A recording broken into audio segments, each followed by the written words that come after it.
मैं डॉक्टर रमेश चंद मीणा, सहायक आचार्य चित्रकला, राजकीय कला महाविद्यालय कोटा, आप सभी का आज के इस व्याख्यान में हार्दिक स्वागत व अभिनंदन करता हूँ।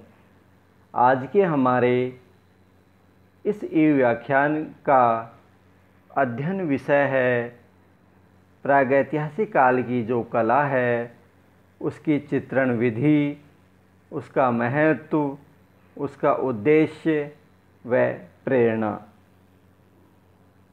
जैसा कि आप सभी को विदित है, प्रागैतिहासिक काल से आज से इतिहास से पूर्व के समय से है। यह वह समय है जहाँ इतिहास की निर्धारक साक्षरता के आविर्भाव से पूर्व का जो समय है वह प्रागैतिहासिक काल है। इसमें इतिहास जैसे परिचयात्मकता, सर्वांगीणता व सुसंबद्धता नहीं मिलती। इस काल में मानव सभ्यता का इतिहास कलात्मक, सांस्कृतिक व ऐतिहासिक दृष्टि से महत्वपूर्ण है, जो हमें बताता है कि किस तरह मानव ने अपनी भौतिक व लौकिक सीमाओं से ऊपर उठकर स्वयं की को अन्य जो दैविक चेतना है उससे संपृक्त करने का प्रयास किया, जिससे अद्वितीय कला, धर्म, दर्शन इत्यादि का जन्म हुआ, आविर्भाव हुआ, जो इस प्रागैतिहासिक काल से निकल करके चिरकाल तक आज तक मानव जाति की अमूल्य थाती बनी हुई हैं। जो प्रागैतिहासिक काल के चित्र हैं या जो कला है प्रागैतिहासिक काल की, उसमें पर्याप्त सृजनशीलता, मौलिक उद्भावना, अंतरंग सौंदर्य, रूप विन्यासगत वैशिष्ट्य, अभिव्यक्ति की सरलता व सफलता, चित्रों की सरलता व सूक्ष्मता, सूक्ष्म रेखांकन पद्धति आज के कलाकारों के लिए भी एक महान प्रेरणा है। आदिम कला में मानव की कलात्मक संभावनाओं का एक मूल निहित है। आदिम कला का समाजशास्त्रीय व ऐतिहासिक संबंध भी है। यह हमारी आधुनिकता व हमारे आविर्भाव के बीच की एक कड़ी का भी कार्य करती है, जो मानव सभ्यता और संस्कृति को शुरू से लेकर आज तक जोड़ने का प्रयास भी करती है। इन चित्रों की सबसे पहले हम चित्रण विधि या तकनीक के बारे में बात करते हैं। तो आदि काल के जो ये चित्र हैं और आदि काल की यह जो कला है, उसकी चित्रण विधि में सामान्यतः रंग के घोल के द्वारा चित्र रचना की बहुप्रचलित व सुव्यवस्थित जो परंपरागत विधि थी, उसके अतिरिक्त आदिकाल में जो प्रागैतिहासिक काल के जो चित्र चित्रित किए गए, उनमें कुछ अन्य चित्रण विधि भी प्रचलित रही, जिनका प्रयोग इन पाश्चात्य काल के शिला चित्रों या गुहा चित्रों में सामान्यतः हुआ। पहली विधि उत्कीर्ण विधि के नाम से जानी जाती है, जिनमें उत्कीर्ण विधि से आशय हमारा है जिन चित्रों की रचना में धातु, अस्त्र या अन्य नुकीले उपकरण के द्वारा खुदाई कर चित्रों को सृजित किया गया, कला को मूर्त रूप दिया गया, वह कला उत्कीर्ण चित्रों की श्रेणी में चित्रण विधि के अनुरूप आती है। दूसरी जो चित्रण विधि रही वह कृष्ण चित्रण विधि महत्वपूर्ण है।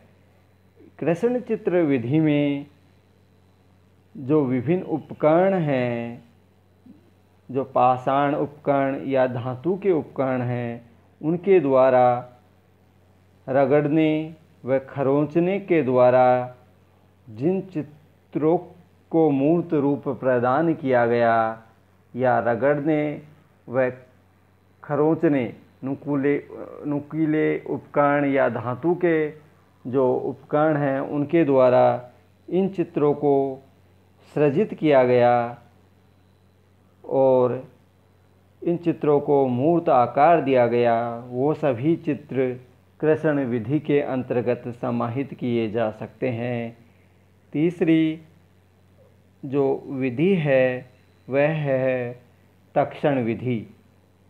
तक्षण विधि में जो प्रागैतिहासिक काल में चित्र सृजित हुए, वो चित्र जो धातु अस्त्र या पाषाण के जो नुकीले उपकरण हैं उनके द्वारा काट छाँट कर इन चित्रों को उभार दिया गया, उन्हें तक्षण विधि से निर्मित चित्र कहा जाता है। सामान्यतः इस विधि में मुख्यतः जो पाषाण काल के प्रागैतिहासिक काल के चित्र हैं उनमें जो विभिन्न पाषाण अस्त्र हैं या धातु के जो अस्त्र हैं उनके द्वारा चित्रित आकार के अतिरिक्त जो अन्य धरातल है उसको इन उपकरणों के द्वारा निकाल दिया जाता है और चित्रित हिस्सा उभरा हुआ जो आकार है वो छोड़ दिया जाता है। इस तरह से तक्षण विधि के अंतर्गत बने चित्र अस्तित्व में आते हैं। पाश्चात्य विद्वान मोर्गन ने 1877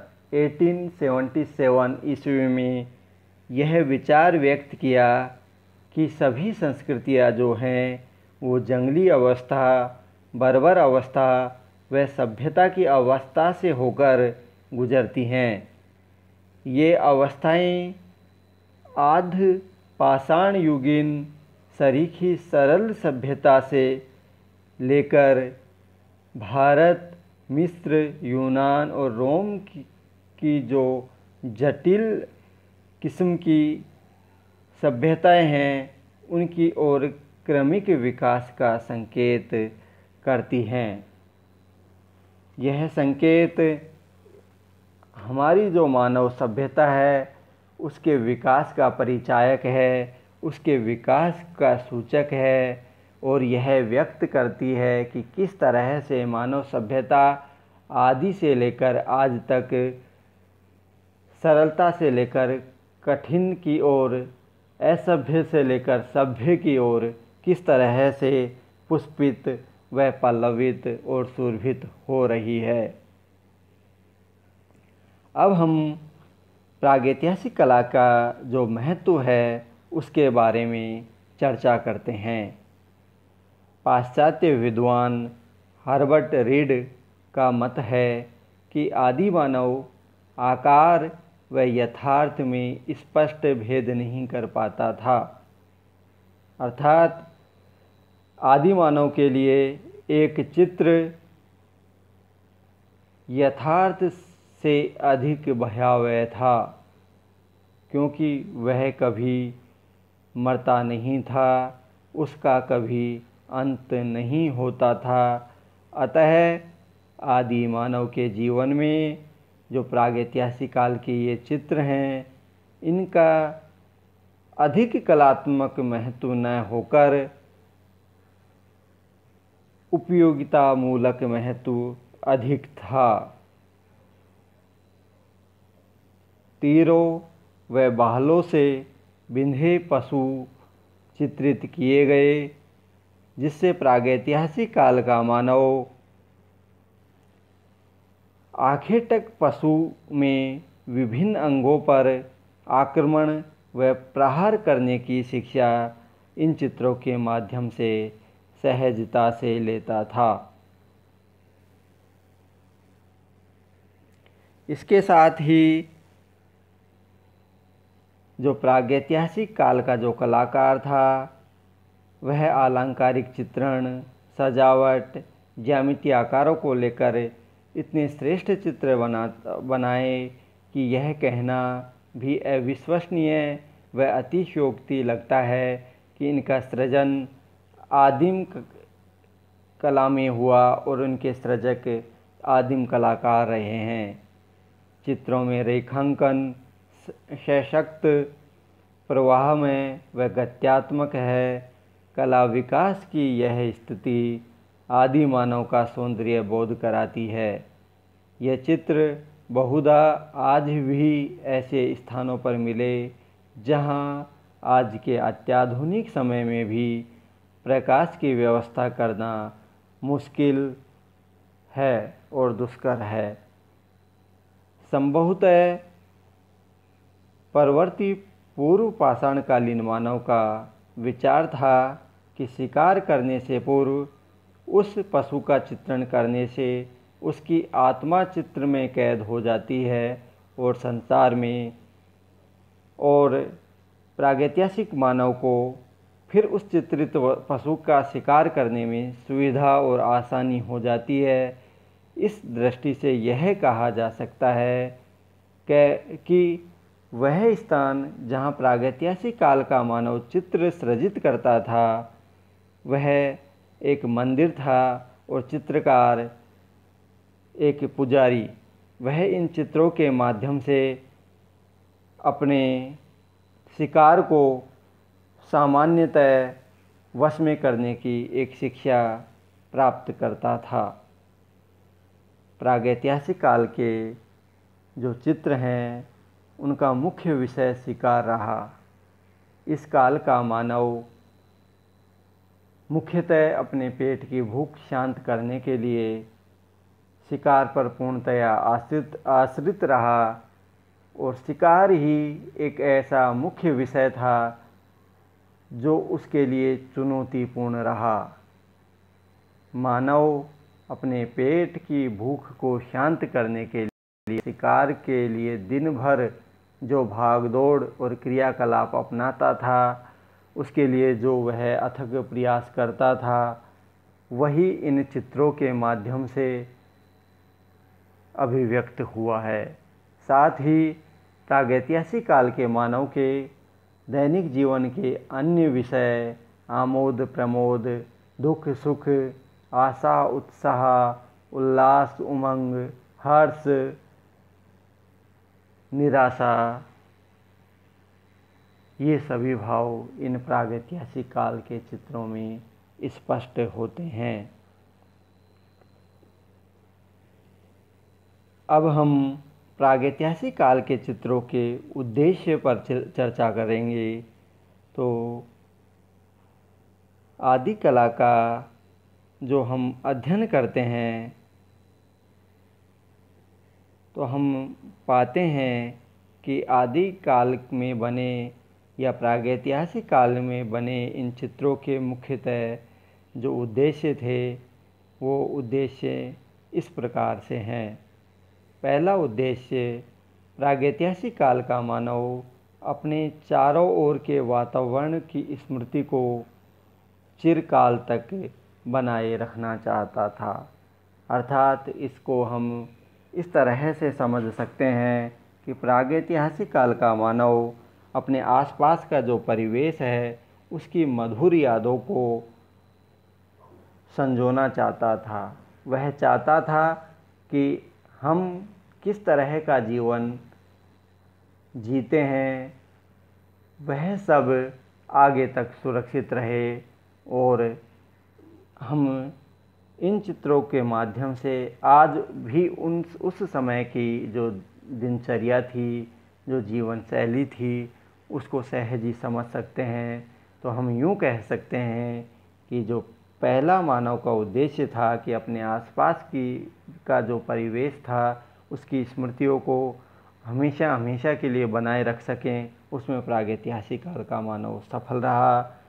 दूसरा, जो प्रागैतिहासिक काल के मानव का इस कला के माध्यम से, कला सृजन के माध्यम से जो मुख्य उद्देश्य रहा वह था अपनी विजय के इतिहास को अभिव्यक्त करने की भावना के वशीभूत होकर के प्रागैतिहासिक काल के मानव ने इस कला का सृजन किया।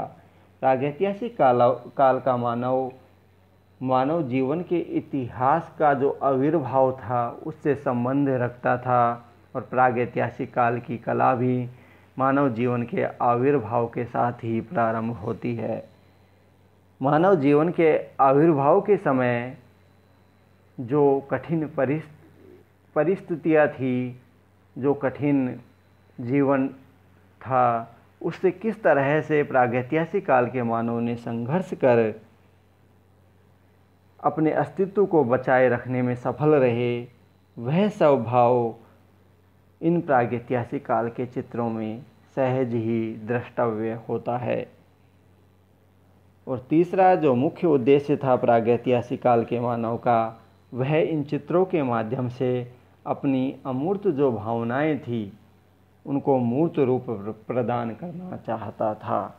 प्रागैतिहासिक काल का मानव अपने हृदय में जिन भावों को, अपनी जीवन शैली में जिन भावों को जीता था, उन भावों को वह एक अति की सीमा तक महसूस करता था, और प्रागैतिहासिक काल का मानव इन भावों को व्यक्त करने के लिए मुख्यतः अपने जो अमूर्त भाव थे उनको व्यक्त करने के लिए, उनको मूर्त स्वरूप प्रदान करने के लिए कला का सहारा लिया, और इस कलात्मक माध्यम में चित्रों का सृजन कर प्रागैतिहासिक काल के मानव ने अपने अमूर्त भाव को मूर्त स्वरूप देने का एक सफलतम प्रयास किया। अन्य चौथा और महत्वपूर्ण उद्देश्य जो प्रागैतिहासिक काल की कला का था वह था कि प्रागैतिहासिक काल का जो मानव था वह भयानक जंतु, वह प्राकृतिक जो प्रकोप थे उनसे बचाव के लिए, पूजा करने के लिए प्रतीक चिन्ह बनाता था। तो इस तरह से यह चित्र प्रागैतिहासिक काल के मानव के अनुष्ठान परक चित्र कहे जा सकते हैं। उनकी यातुक क्रियाओं से संबंधित चित्र भी बने। यह सभी चित्र जो हैं वो प्रागैतिहासिक काल का मानव प्रतीक रूप में इन चित्रों का चित्रण कर अपने उद्देश्य में, अपनी धार्मिक भावनाओं को व्यक्त करने में इन प्रतीकों का सहारा सहज ही लेने लगा। इस तरह से समाज में धर्म ने जन्म लिया, और इस आस्था से प्रभावित होकर के धार्मिक या अनुष्ठान परक या यातुक मूलक चित्रों का सृजन प्रागैतिहासिक काल के मानव ने सहज और सफल ढंग से किया। इस तरह से यह जो हमने अध्ययन किया वो प्रागैतिहासिक काल की जो कला है उनके मुख्य उद्देश्य रहे। अब हम आते हैं कि प्रागैतिहासिक काल के मानव ने जो अपने कलात्मक सृजन किया उसकी प्रेरणा प्रागैतिहासिक मानव को कहाँ से प्राप्त होती है। तो प्रागैतिहासिक काल का जो मानव है उसको इस प्रागैतिहासिक काल की जो कला है उसकी प्रेरणा प्रकृति से प्राप्त होती है। प्रागैतिहासिक काल के मानव ने स्वयं यह जाना कि प्रकृति एक महान कलाकार है, अर्थात ईश्वर की जो सारी सृष्टि है वह कलात्मक ढंग से निर्मित है। प्राकृतिक जो घटनाएं हैं उन सभी का एक विशिष्ट क्रम है, अर्थात हर रोज़ एक नया सूर्य उदय होता है, वह अस्त होता है। एक मौसम के बाद दूसरा मौसम आता है। पुराने पेड़ों के बीजों से नए वृक्ष तैयार होते हैं, जन्म लेते हैं। पुराने प्राणी मरते जाते हैं और नए पैदा होते जाते हैं। इस प्रकार यह संसार परिवर्तनशील है, जो नित्य नया व सुंदर दिखाई पड़ता है। इस प्रकार ईश्वर की बनाई इस प्रकृति के परिवर्तन से प्रागैतिहासिक काल का मानव कुछ ना सीखे, यह कैसे संभव हो सकता था। अर्थात प्रागैतिहासिक काल के मानव ने इन प्राकृतिक परिवर्तनों से प्रेरणा ग्रहण की और सृजन के लिए प्रेरित हुआ। अर्थात प्रागैतिहासिक काल के इस आदि मानव ने जो प्राकृतिक घटनाएं थी, परिवर्तनशील जो प्रकृति थी, नित्य नया जो चमत्कृति थी, नयापन जो हर पल में था, हर दिन में था, उसको महसूस किया, अनुभव किया और उस अनुभव से समृद्ध होकर प्रागैतिहासिक काल के मानव ने एक चेतना को अपने अंदर महसूस किया और उस चेतना से प्रभावित होकर के सृजन की ओर उन्मुख हुआ। और यह सृजन आज हमारे सबके सामने द्रष्टव्य है, किस तरह से इस सृजन ने मानवीय चेतना को, प्रागैतिहासिक काल के मानव की चेतना को एक दैवीय चेतना से संपृक्त करने का अद्भुत योगदान दिया। सभी का जो प्रयास का प्रतिफल है, आज हमारे सामने परिलक्षित होता है। आदि मानव की तीक्ष्ण निरीक्षण शक्ति, छाया प्रकाश और गौरव व शक्ति का भाव भी इन प्रागैतिहासिक काल के चित्रों में सहज ही द्रष्टव्य होता है। इस तरह से हम प्रागैतिहासिक काल के मानव की जीवन यात्रा के जो पड़ाव रहे, उन सभी पड़ावों का इस प्रागैतिहासिक काल की जो कला है, प्रागैतिहासिक काल का मानव का जो सृजन है, उसके माध्यम से इन सभी पड़ावों को हम स्पर्श करके, अनुभव करके, उसकी विकास यात्रा के आदि से लेकर अंत तक सहज ही पहुंच सकते हैं। और इसकी व्यवस्था प्रागैतिहासिक काल के मानव ने स्वयं की। और आज का जो आधुनिक मानव है, इन पड़ाव पर जो अलग अलग पड़ाव हैं, उन तक पहुंचकर, उनको महसूस कर और उनको अनुभव कर इस अविश्वसनीय जीवन को साक्षात सापेक्ष रूप से अपने समक्ष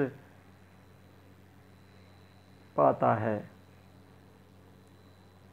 आज के इस व्याख्यान के माध्यम से हमने प्रागैतिहासिक जो काल की कला है, उसका सहज अध्ययन किया और उसे समझने में यह व्याख्यान प्रागैतिहासिक काल की चित्रण विधि, महत्व, उद्देश्य और प्रेरणा को समझने में सहायक सिद्ध अवश्य होगा। आप सभी को धन्यवाद एवं आप सभी इस का रसास्वादन अवश्य करें। धन्यवाद।